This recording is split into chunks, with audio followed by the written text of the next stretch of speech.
Sa Mateo chapter 6, verse 5-6. At kapag kayo'y nananalangin, huwag kayong maging tulad ng mga mapagpaimbabaw, sapagkat ibig nilang manalangin nang nakatayo sa mga sinagoga sa mga panunlukan ng lansangan upang sila'y makita ng mga tao. Katotohanang sinasabi ko sa inyo, tinanggap na nila ang kanilang gantimpala.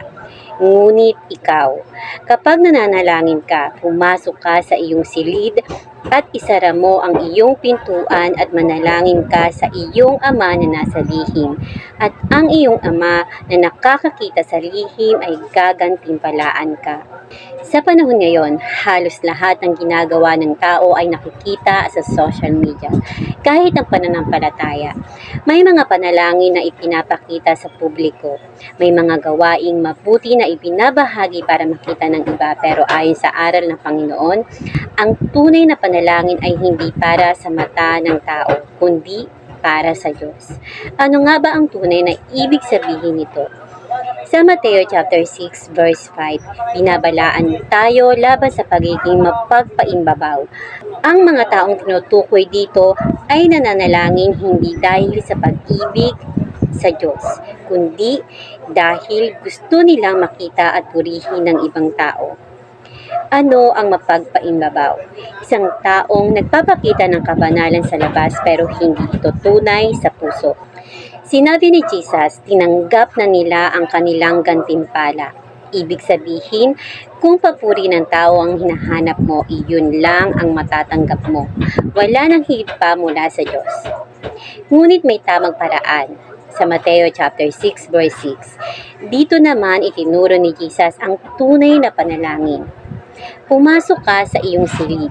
Ibig sabihin, magkaroon ng pribadong oras sa Diyos. Isara ang pintuan. Ihiwalay ang sarili sa distractions at sa mata ng tao. Manalangin sa Ama na nasa lihim.